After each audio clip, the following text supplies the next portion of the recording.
All right. So Victoria, welcome. And thank you for coming. I've worked closely with you over the years, and I know we've both had ups and downs during that period. And I know you've been helpful to me in that period. I hope I've been helpful to you. Totally. Oh, good. I hope I've tried. I know that it may not always work, but here's what we're going to do. I got to show you our new fancy intro to the show, and we'll get going.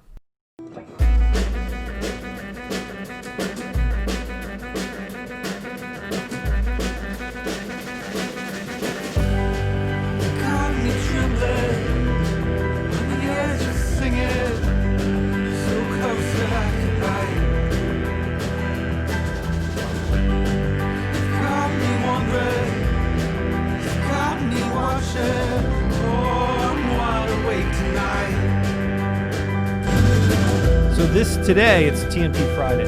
We're running this on a Friday, and I want to thank you for being here. I really appreciate it. Our thing, and you've probably heard us speak about this before, but gather, wonder, practice. Get together with people. Wonder, learn. Humbly learn from each other. And then practice is just like healthy practices.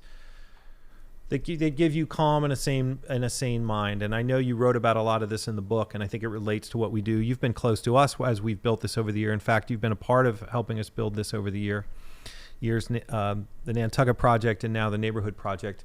I want to mention, Victoria, before we start, I'm sorry, I'm being verbose, but hang with me for a second. We have an event next Thursday. We did this incredible journey this summer. We logged 6,000 miles. Me and another guy actually logged 12,000 miles because we did the trip twice.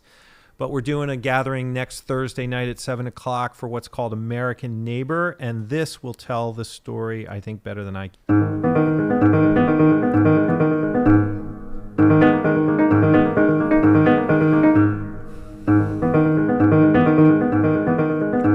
Literally, our country is torn apart. Conversation is the only road to real transformation. The problem is white people not wanting to listen. Welcome to racist St. Louis. I don't like you the more I sit here. I love you. Yeah, I'm not innocent. I would assume that you would want some brownie points. I'm the last generation that is struggling. This will turn into a hot civil war. I'm in so much pain. Yesterday, I wanted to quit. We've been talking. This is a waste of time. Us coming here tonight is not a waste of time. I really don't know what's going to happen next. Every one of us has some work to do. Be curious about why they think what they think. And in the moment when they say to you the thing that you can't stand, reach out to them and say, tell me more about that. So that's next Thursday night. Come if you can. And if you're watching, please come. So I'm here with Victoria Brown, CEO, co-founder of The Big Think, among other things. But you've just written a book. That's right, called Digital Goddess. Digital Goddess. I think that's such a great and courageous title. Well, you know who gave it to me? Somebody who was also an investor in Big Think, David Stern, the former commissioner of the NBA. I credit him in the book. Yeah, he, for some reason, he gave me that moniker. You guys launched with great fanfare, if you recall. I'm sure you do. And I remember someone got really angry at me because there was a big article in the New York Times when you launched, and it outlined like who had invested. And it mentioned my name, and it mentioned Larry Summers' name and other names, and someone was upset that I didn't notify them of the deal to bring them into the deal. They were really upset at me. So oh my God, I'm upset with you too now. No, you're not. Trust me, you're not. You're not upset with me. You wouldn't have wanted this. But I remember it well, and you and I had interacted in the past, and I think what was the first time you and I connected? I, in high school, tasted Nantucket nectars for the first time, and I listened to you and Tom talk about it, and I was like, that is a really, really cool company. And I wrote you a letter and suggested that I could be your Canadian counterpart and bring Nantucket nectars to Canada and call it Bay of Fundy nectars. Doesn't have the same ring. So because you're originally from Toronto, right? That's right. Yeah. And then You went to HBS. I did. When did you do that though? Because I know you also. I wrote to you from there. I graduated in 2003, and I connected with you. You were one of the first people I met in New York, and you were, trying to help me and guide me. And then we've been in touch ever since. And you were working in media. You were working in I media prior to that. More than one place, or what was the story there? Prior to business school, I worked in LA in film, the acquisition and production side of it, but I never got very high. And then I went to business school, and then afterwards worked in media again. And then, as you know, with great help from you, started Big Think in 2000. We started working on it in 2006, but for real, I quit my job in early 2007. So Victoria, when you guys launched, one of the things that happened in media over the years, this must have given you whiplash. Every few weeks, it seemed, there was a new way that media was now going to be run. Like, you need a content farm, and you need one of these, or you need one of those, and you need to be this long, and you need to be on this platform and not that platform, and all this, right? You launched in the middle of like an upheaval in media. Totally. When you came in, was the upheaval already underway? Do you recall? It was sort of underway. We launched right at the time YouTube was kind of taking off, and we thought that we actually had sort of the notion of a Zoom before Zoom, because we thought we would put our experts in touch with our audience. And I think a lot of people were having that mindset as well. But media was all over the place. It was like sponsored content or advertising. How do people make money? What's the new? So yeah, it was constant whiplash of figuring out what our business model was going to be, and how we were going to build our audience. And so the original idea was a version of kind of like TED Media, something like that? Well, if you remember our first deck, the way that we presented it was there are all of these incredible experts around the world who get to hang out with other incredible experts. And wouldn't it be amazing if these people could be put directly in touch with general people who could learn from their wisdom versus just opining or saying their wisdom to other experts. And so the way that we pitched it to our lead investor and to you and Larry initially was Davos democratized. So for people who don't know, Davos is this annual gathering in the Alps where people like Bono and heads of state and stuff like that gather and share their prognosis for what's going on in the world today, among other things. And so we said, Davos democratized, like I would get to hear what Larry Summers has to say on Big Think, and they liked that. And so the mission of Big Think is really what's attracted our experts to it. And Victoria, you had your investor base was kind of who's who-y, right? Give us just a little taste of that.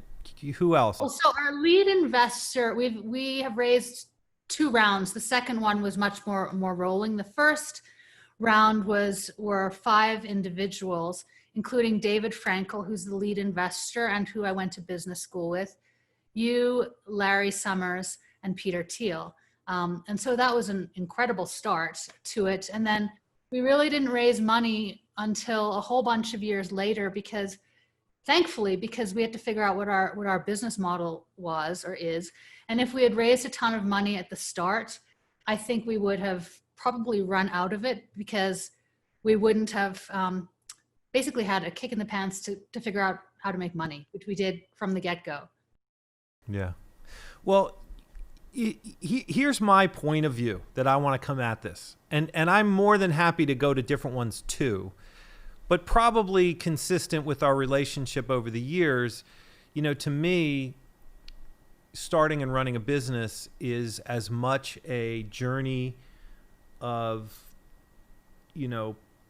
personal, mental, and spiritual challenge as anything else. I'm all for talking about strategy and fundraising and all that stuff. But really, I think that there's it's some relationship between the health of your passion, the health of your well-being, your ability to deliver energy to the people that you work with. I think it's the hardest part. I think it's the part where I feel like I can be the most helpful to other people as opposed to some of the more strategic things. So how do you feel about what I just said? I agree with it. I mean, I don't know that I've been a particularly great manager of people. I've learned a lot about it over the years, but the part that I have found the most stressful about the business, and then I'll tell you what I found to be the most exciting, is the management realm of things, because dealing with humans on any level is sometimes difficult, and especially in a working environment. I found it challenging. I hope I've grown and developed, but it's been tough for me. And then the other is just the real money side of things. When you're running a small business, every dollar matters, and it's hard not to get stressed out of your mind when you're looking at dwindling resources and knowing you need to make money, and where are you going to go and do that. So, but the wonderful part of it is building a business and camaraderie, as you know. And I saw you build a bunch of businesses and was with you when you started the Nantucket project. And there are so many rewarding things about Big Think.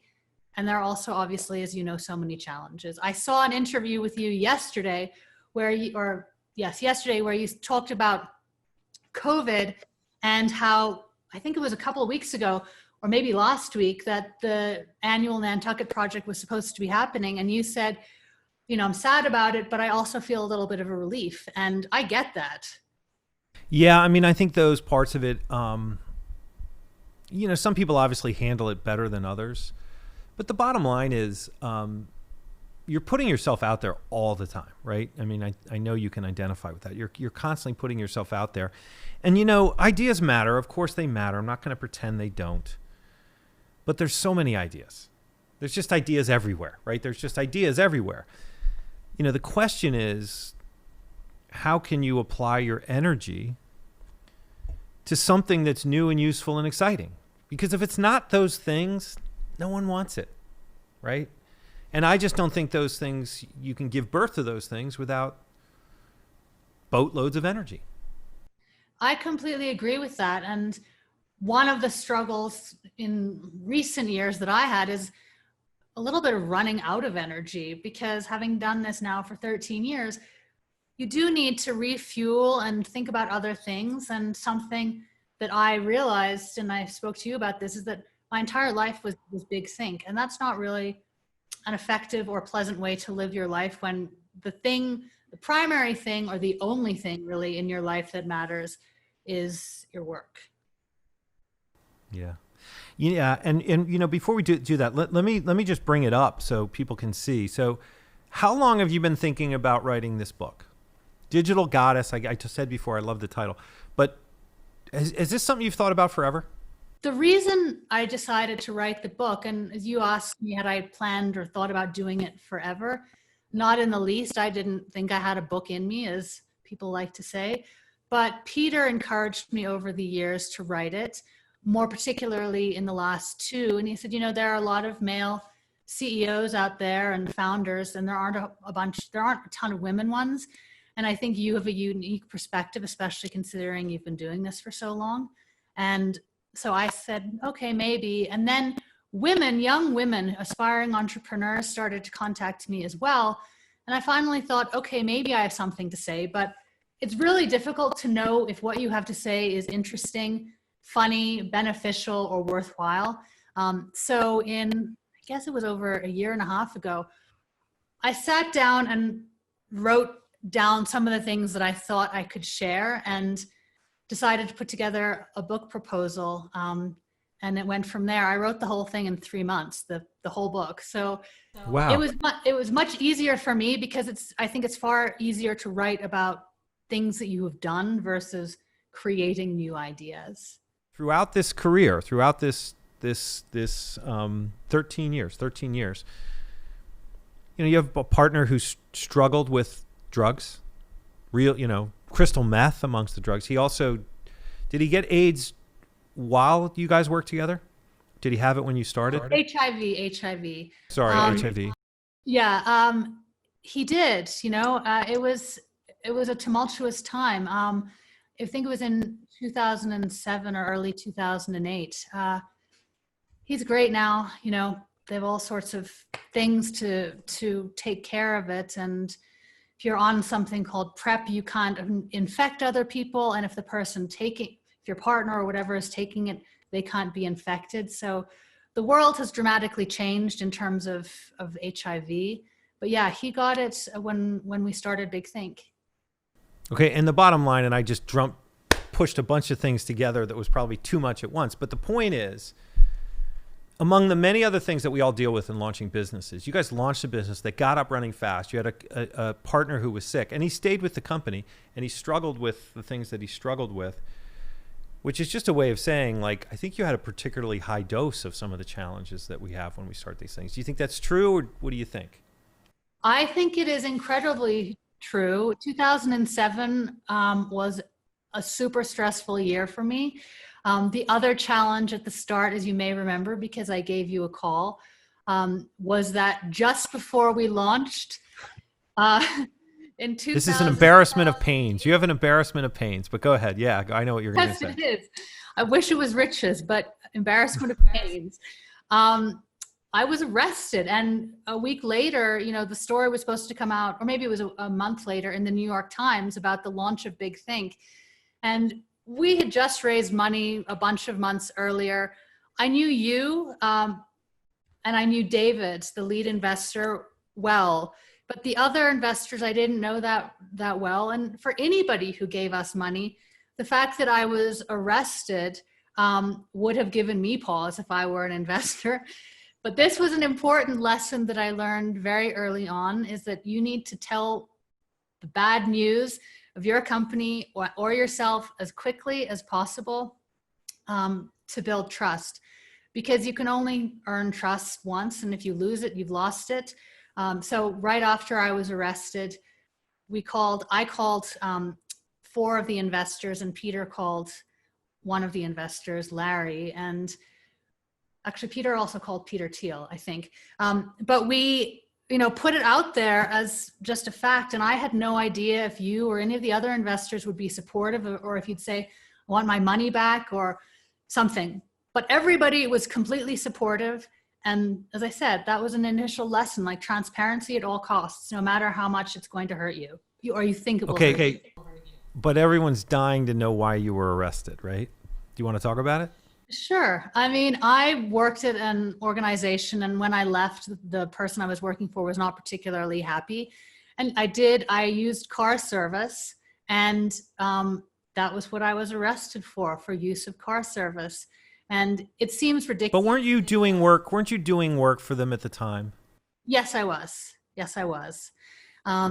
Not on payroll, but I was doing it kind of pro bono. Anyway, and before I had left, there was a staff meeting where I was given a kind of a going away party. And I was asked, what is the number one thing you're going to miss most about working here? And I said, the car service.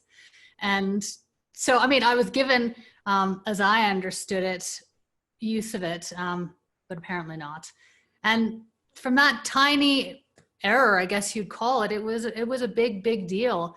And I guess if I look back now, somewhat of a blessing, because it certainly brought me closer to the investors, and they saw the bad side of me, I suppose, and just got past it.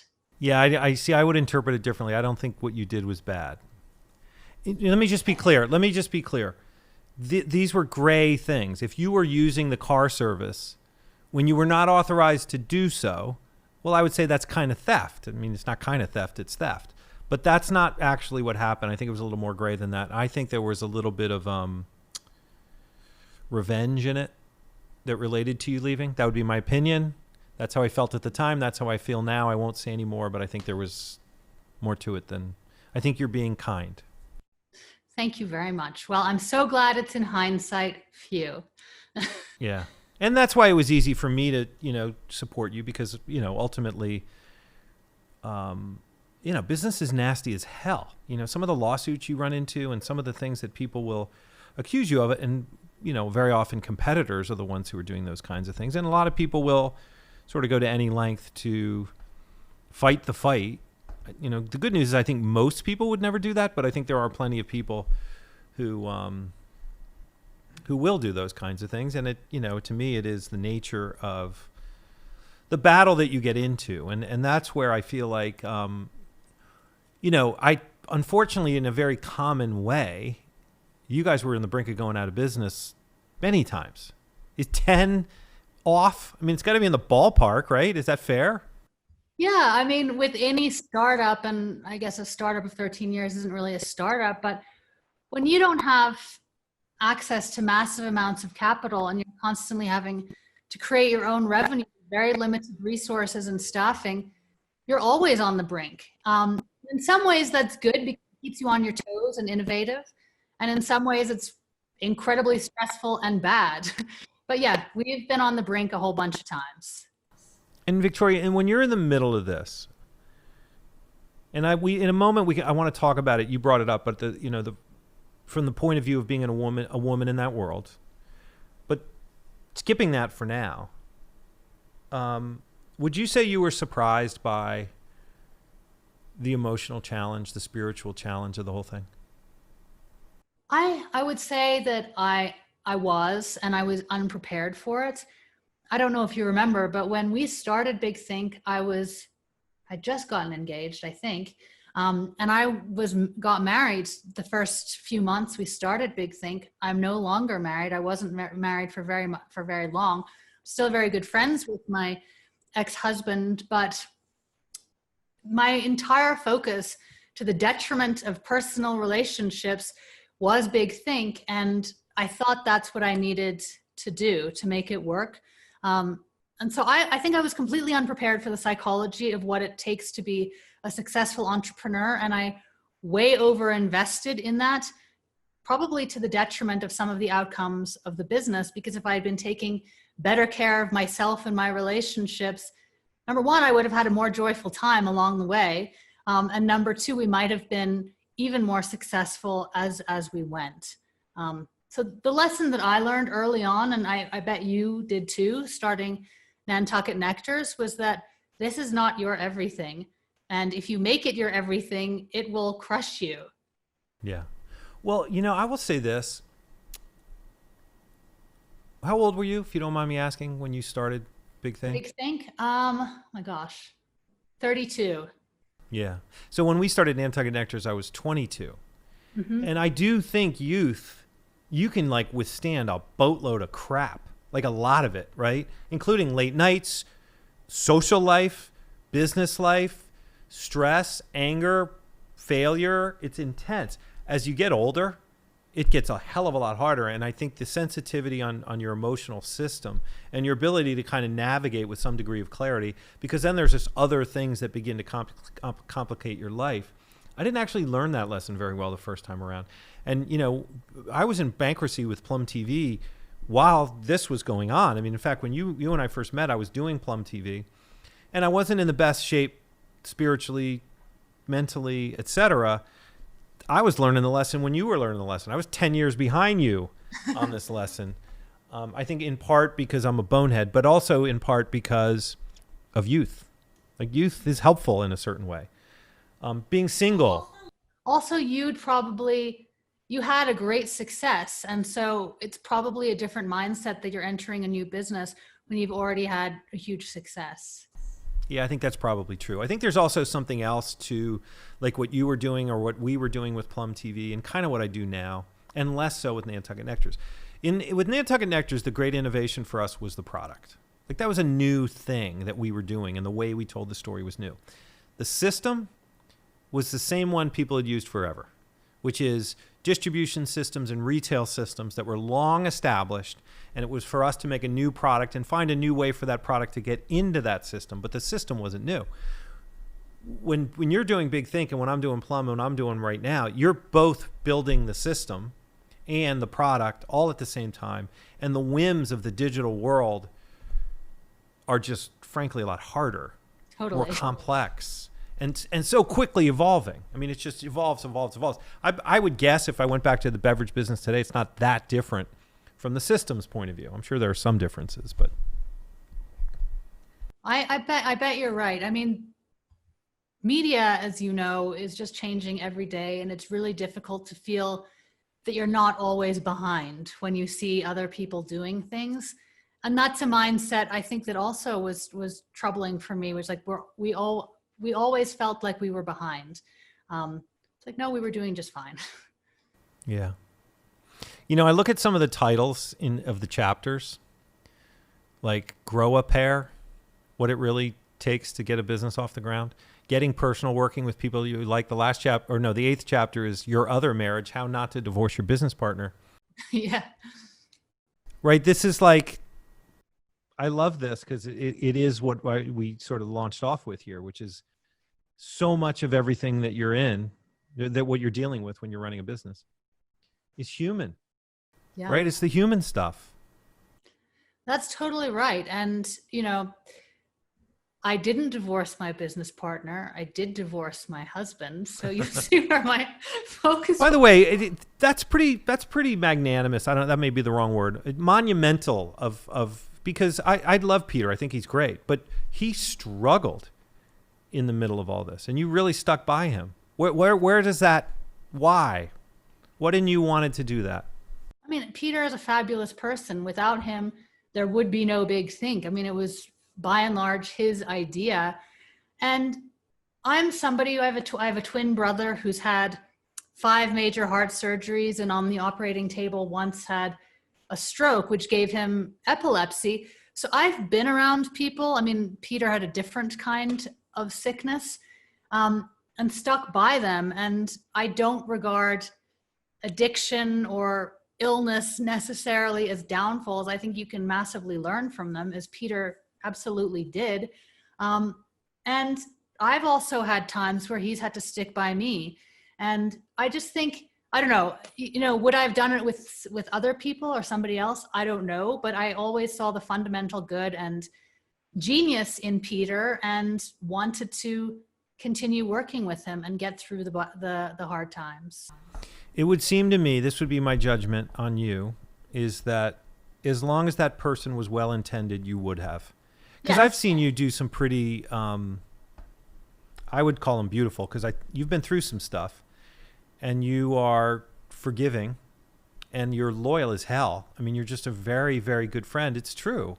And, you know, a lot of people, I would say most people, would get theirs and just move on. And by the way, not necessarily wrong, by the way, because there's a certain amount of this, which is, you know, you can go too far. I think you felt that for a certain time. Am I right about that? You are right about that. And I'm sure Peter felt that about me multiple times. And I'm not only talking about Peter, because you've been through some other stuff where I'm pretty impressed with your loyalty, but go ahead. Yes, I have been as well. But as I write about somewhere in the book, the relationships really are what make our life meaningful. And having Peter in my life was much more important to me than not having him in my life. And I figured, as you said, if there's good intention there, things can be sorted out. Yeah. Okay, so give me just a little bit. Give me just a couple things that as time moved on, when you're dealing with all of these issues. Mm-hmm. It's such a relief to talk about this stuff, because I think this is the stuff most founders need. And people only want to talk about a strategy. What were the things you learned on how to navigate as a human? You know, one of the things I write about in the book is I initially thought, and I know you're from a military family, I am not, but that I thought that leadership was about command and control. So you came in, and as the CEO or co-founder or founder, you really had to have a shell or a wall around you and dictate orders. And that's what was going to make people respond and the business successful. First of all, it made me miserable being that way. And secondly, it was much less effective than when I dropped the pretense and just was me and vulnerable. So being, as I said, trying harder to be softer, that was a huge lesson for me. And I enjoyed work and the people around me a lot more when I was that way versus being the person in the conference room who needed the answer to everything. Did that answer your question? I don't think so. Yeah, well, I think it does. I mean, I think it does. And I'm going to me just throw in a question that I think will add to this part of the conversation. You talk about being a woman in this role. Mm-hmm. And I've heard you talk about it negatively and positively. And just to be clear, the negatively is sometimes you don't want to get asked that question. That's not how you view this. Mm-hmm. Say more about that. Well, as I've said to you before, a business isn't going to succeed just because a guy is running it. No matter if you're a woman or a man, you have to have a solid business idea, a business plan, and the ability to execute on it. So I get, it's not frustrated, but just the fact that a little annoyed that it's more challenging for a woman in business. It's challenging for anybody in business. And I've said to people, and some people find this totally un-PC, that for me, it's been a huge benefit being a woman in business, because if you remember that lunch we had with Big Think investors around the table, there were 2 women and like 15 men. And, at least 6 of those men were investors in Big Think, as was 1 woman. And you can correct me if I'm wrong, but I think in today's world, first of all, men by and large want the women around them and other women to succeed. And they're actually very willing to invest time in helping to make that true. So I'm not 100% sure of this, but I think that some of the people who helped Big Think along the way were doing so because they were trying to help me, a woman in business. And I think at this moment in time, it's an advantage to be a woman in business. That's my thinking anyway. Do you take heat for saying that? Yes, I do. Some women don't really like to hear that. And I just think that if I were to reach out to men, high profile men, or very, successful businessmen, cold, I would have a better chance of getting their attention than a similarly situated man. Because somebody like me is reaching out to them maybe 1 in 100 times of what they're getting reached out to by men.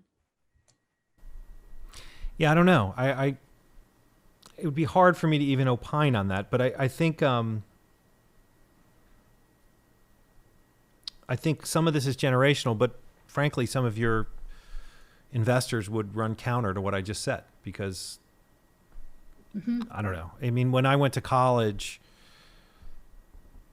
and where I went to college, frankly, the revolution was on, and it's always been that way. I remember when I first looked at going to business school, I'm going to blow the numbers, but in the 80s, there was very few women in business school. By the early 90s, it had totally changed. I mean, it changed pretty quickly.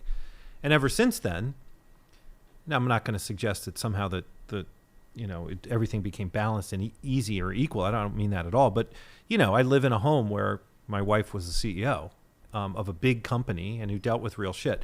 She definitely dealt, by the way, and I've seen it a lot. There's something about men in certain situations where they think they're dismissive and they're rude and they act out of line. I've seen it. And I think it is certainly tied to a certain kind of misogyny. That would be my observation. I could never prove it, but that would be my observation. But I think the other side of what you're saying, I think I've seen that too. I mean, I think I've seen that too. And I think some of that is, I know with you, and I'll speak specifically about you, I've just always found you easy to speak to. And I'm just not interested in somebody selling me in my office all the time. It drives me crazy. I just want to know what the hell's going on with the business and what you need from me, because you're busy and you've always done a nice job at that. Now, does that relate in any way to your gender? I can't say, but I never felt like you were being dishonest with me, and I never felt like you were just selling me and that you were on the take, and therefore I always wanted to help. And you massively did. Yeah, I don't know. I mean, it would be interesting to see if it were Peter just going into these meetings, if people would have been as responsive.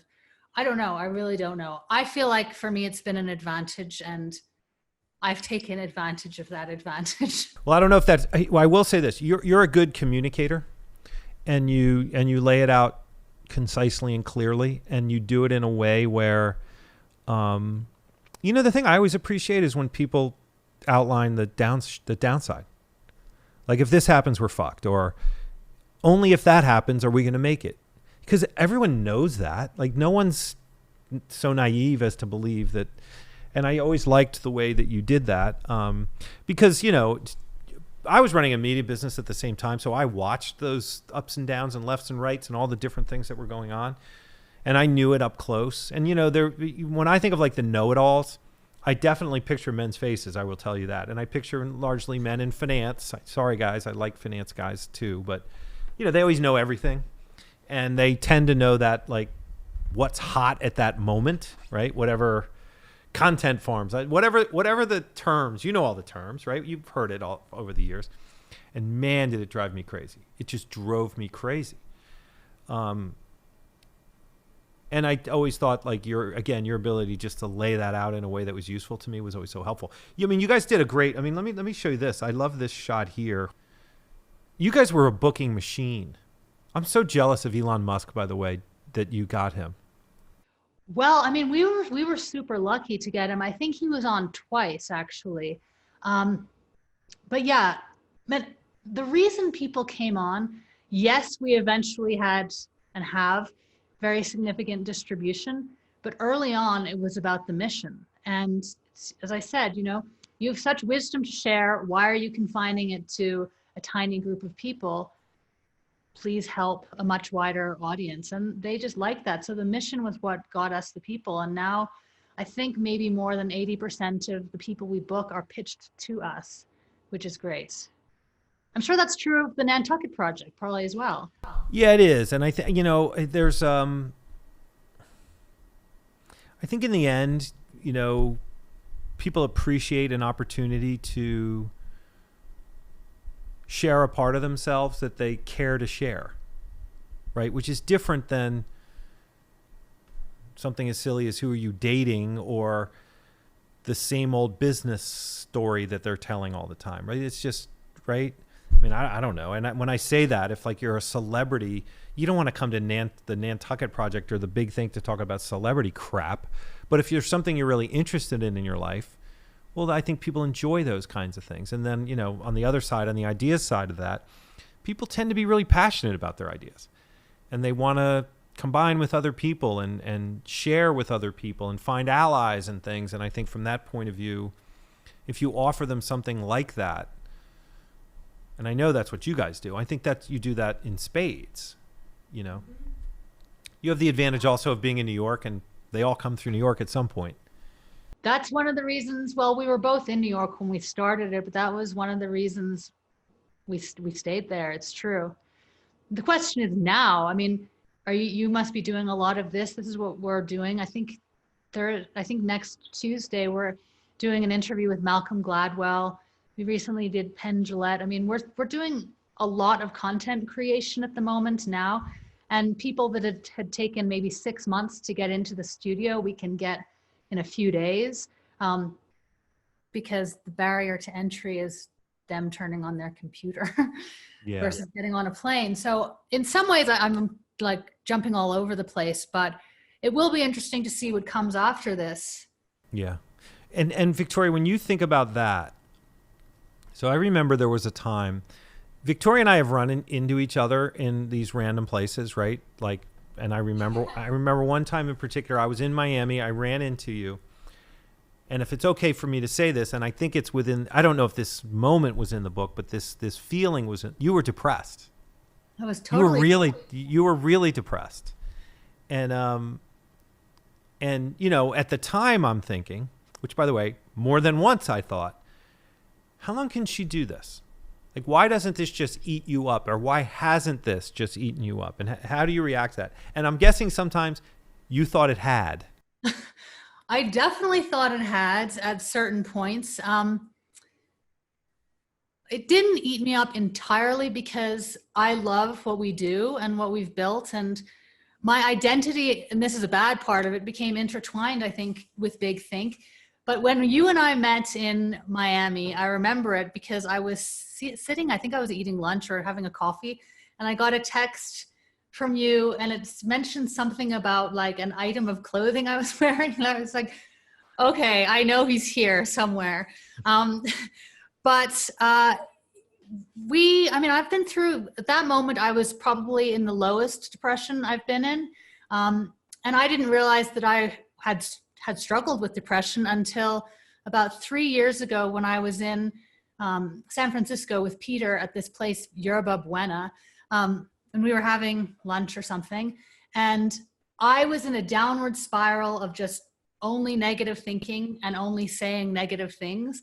So rather than here's the opportunity for big think, or here's, something positive that come in, I was like, we hear all the bad things that are going to happen, and here's why they are going to happen, and here's exactly the ramifications that it's going to be for you and me, and everything is completely horrible. And Peter sat back, and I remember this is one thing that's so great about him, in this really like calm, chill voice, he said, if everything is so bad, why are we doing this? and I kind of paused and was like, good question. And he then, sat forward and said, I need to tell you something, Victoria. You have been incredibly difficult to be around for at least 6 months, probably longer, because you just spew negativity, and I can't take it anymore. And I'm sure other people in your life can't take it anymore, and you need to go and get help. And so at that point, I went and saw a psychiatrist and went on antidepressants. And it was, not something I wanted to do. And it was not a pleasant conversation with Peter, but it was something really powerful. And for once, it was something that I had come to realize and was open. And from that point on, I think I've taken better care of myself. But yeah, mentally, it's being an entrepreneur, being anything, I suppose, takes a big toll. But if you wrap your identity on it, especially. So practices, I can identify with a lot of what you just said. My own hard-learned lesson. One of the things I always say is the best thing that ever happened to me is the worst thing that ever happened to me. And I learned that I can't cope unless I have healthy practices. And the practices sort of span a range from what I eat and how I sleep to how I exercise, and then just basic things I can do on a daily basis. Meditate, journal. What are they for you? Well, I've always been athletic, or even a competitive athlete years ago. So that has always been something that has allowed me to escape and give me some form of sanity. When I was at the kind of all-time low, I did start to meditate, and I used an app, I forget which one, but that really helped me, because just changing patterns, I think, brought me out of, medication probably helps a lot too, but changing my patterns. If I'm doing the same thing day in and day out, that can cause me to be, I think, a very rigid person. And so expanding my activities and people I'm seeing, that's something I do to help me get out of dark places. And I feel like once I start to slip, then I start to meditate. I probably should be meditating every day. But yeah, those are a bunch of things I do. Do you meditate every day? Pretty much. I have a routine. I always say, the most valuable thing I have is my journal, because in my journal, I write down the things I did that day. So if I don't meditate, hold on, I'll show it to you. Each page is a day, right? So wait a second. Is it this? There we go. Yeah. Well, here's my cover. But yeah, it's the same one. Does yours have a date? This one I bought online, actually recommended to me by a friend, and I've used it once before. It's called Best Self. Do you know? Oh, no. Oh, so mine's just a moleskin. Okay. And this is Tuesday the 15th to Wednesday the 16th. And so each day I write down, did I meditate? I write a gratitude list, and I do these things. So if I miss a day, I am really loyal to that. And here's the thing. It doesn't take long. It's on a given day, depending on what's in there. For some days, it can take me 2 hours because service is in there, for example. And And then, if you go spend an hour with somebody, well, there's an hour. But if I don't, there goes an hour. But I actually think that hour has such return. It has such return. But by virtue of the fact that exists, I have become so much healthier. I'm not going to sell you on this right now, but our platform has 9 practices on it. It outlines what the 9 things are. And like one of them is very simple. Body. Have you done something good for your body today? Service. Have you just called one person and says, how you doing today? Or just text them even, or something like that. Conversation, the thing that we're doing right now. I think that's a really important one. So yeah, I have a whole regimen and it's part of what we do. And I think it's, for me, I would just go crazy without it. And some of that I think is age. Some of that is age, but some of it I just think is overall mental health and clarity. And so what you were describing with Peter, that's a gift that Peter told you that, right? It was, yeah. And that's a conversation. That's a practice that sort of brought you to a new place. And I think that I just always think of that part of your story as your ability as a human to navigate everything that you've been through. I know I'm repeating myself, but is as important as anything else. Give me the other side of that equation, because you discuss, what's the word I'm looking for? The counterintuitive view as a woman leader. What would fall in line with the more predictable side of that? Because when people come up to you and say, hey, Victoria, what would you tell me as a woman? What would be some of the things you might say to them? First of all, it's, a privilege and amazing to be in the position I have been in for many years. I will say that, I write about this a little bit in the book. I think that if you're a woman starting a business or in business, you do have to be better prepared than your male counterparts. So if, for instance, if I were walking into a VC meeting, I think the presentation I gave or would give would have to knock their socks off versus a guy that just walks in and has somewhat of a thought out idea. And perhaps every VC is going to say I'm dead wrong because we've never really received any VC money. But that's my thinking. I think there is the reality that women in business have to perform better than their male counterparts to get ahead. And does that frustrate you? No, it's the reality of things. I think it will change in time, but no, I just accept it and acknowledge it, and I'm grateful to actually know it because it can be used as a tool. But I think right now is an amazing time for women to be opening their own businesses and to be, being in startups and stuff. So do you think of your book as being targeted to women or no? I don't. I think it's for entrepreneurs really for aspiring entrepreneurs of any gender. I think because I'm a woman, it may be more useful for women because they can emulate some of the things or learn from some of the things I've done. But the lessons in there, I think are unisex. Is that right? They're not gender defined. Being an entrepreneur is hard for anybody. Yeah. What's possible career-wise ahead for you? Do you ever think about not being a business person or whatever it might be? How do you think about that? Well, I think I would want an experience of, I definitely will want another experience of not being an entrepreneur at some point. I think maybe some service would be of interest to me. I haven't really thought concretely about it.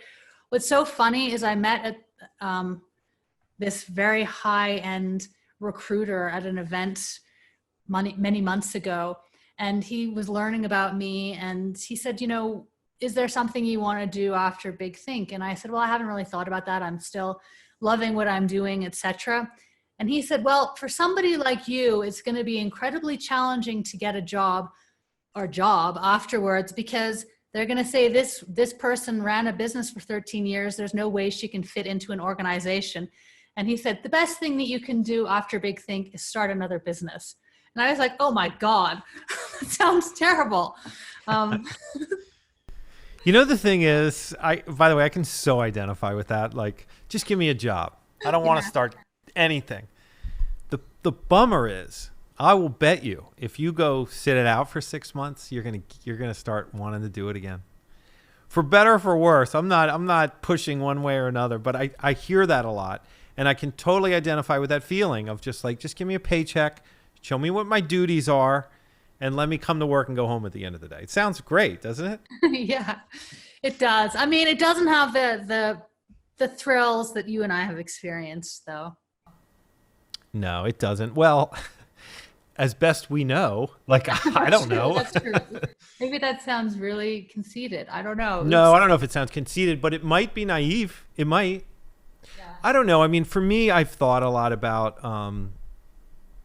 I did this interview with Bobby Kennedy the other day, and long story short is he's controversial, but he works so hard. He works so hard in everything he does.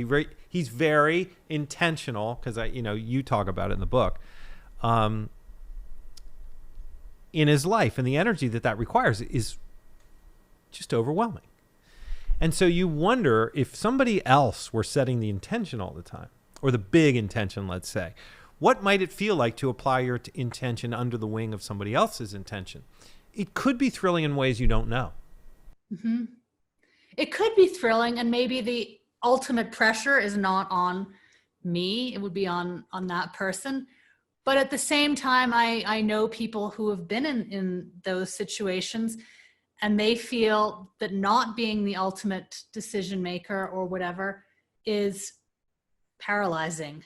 I think the reason that you put everything on the line the way you do, the reason you care so much that you may end up in depression, you care so much that you ruin your marriage, right? I think it very often relates to like the notion of creation. Like, what is creation? What is the energy that it's required to bring creation to fruition? And then what would you put underneath that to support it? Mm-hmm. Right? And where does all that emotion come from?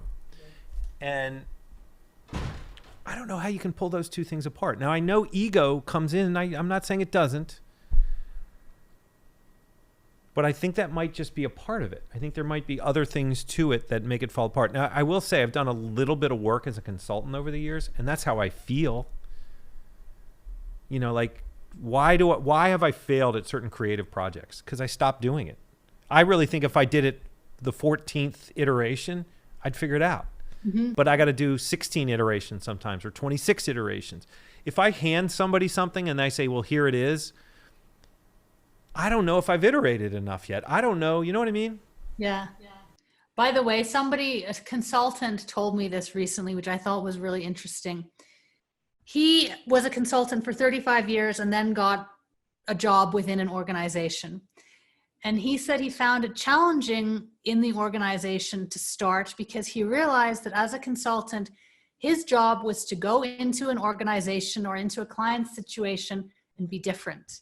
That was his role. And so I think certain ways, as founders and things, your role is in some ways to be different. And so going into an organization is probably uniquely challenging. Yeah. Yeah, I would imagine it is. It makes you worry. It makes me worry a little bit about retiring in any way. I don't, I'm not just making that up. I mean, I'm not that old, but I'm mid-50s, and you can retire to something. It doesn't mean stopping. Yeah, I think that's right. I mean, here's part of my motive in asking you that question. Is I want to believe somebody like you can be the happiest person on earth as a school teacher or an artist or a chef. Now, amen if you want to keep going into business. Like, please do. I'm all for it. And I think you're very good, and I think you could have a life that way. But there is a part of me that sort of fantasizes about the fact that people can be these new and different things in their lives and find a degree of satisfaction that's profound. I will tell you this. My father, with a couple other guys, founded a law firm in 1966, actually, the year I was born. And he retired at age 65. He's 83, and he's been a teacher ever since he retired, and he's never been happier. He's so happy as a teacher. And there's something very inspiring about that to me. Well, I think I would be happy if I figured out something that I really wanted to do, well beyond big think, if I felt needed. I think that's something that really drives me. And your dad, he's, feels needed in that role. Yeah. Yeah. And I think he feels, I think he really loves his students, like really loves these kids. They're seniors in high school, and he teaches the history of war. He's always been a military buff. He's doing a whole semester on Vietnam this semester, for example. And so he loves the topics, he loves the kids, and he feels like he can, give them something worthy in their life. The book, Victoria, here's what I'm going to recommend to people, and you're going to hate this. You may hate this, and you may like it too. If you are starting a business, I would try to actually find Victoria and seek her advice. And I would read the book as a shortcut to doing that as well. But I think that people who, like Victoria, who've been through this, can be so helpful. And I also would say that who knows what's ahead, right? I don't know what's ahead. But the years that you've been in business, which is to say the era that you've been in business, you started right before the financial collapse. If you can't imagine Facebook was 1 year old when you started. Social media was nothing. Digital media had just started, right? It was like you've been through a complete revolution, and some of the wisdom that you have is profound. And then, as we discussed, the challenge, the personal challenges, the challenges with your co-founder, the challenges from outsiders. You've been through a lot. It's been fun, and I want to give people hope that there will be challenges, whatever in whatever you decide to do entrepreneurially, but I think it's for most people, they wouldn't not have done it. And I certainly am really glad that we built Big Think. You guys have done a great job, and please find Victoria's book, Digital Goddess. David Stern, who passed away, right? He's gone. Yes. Former chairman of the NBA, called you the Digital Goddess. Is that right? He did. DG for short, whenever I came into his office. Yeah. Thanks for spending the time, Victoria. Where can they find your book? Amazon, I'm sure. What do you recommend? So if they go to digitalgoddessbook.com. Okay. Great job. And congratulations on the book. 3 months. I've never even attempted to do that. It scares the hell out of me. And I admire that you were able to do that. Look for the book. Thank you so much, Tom.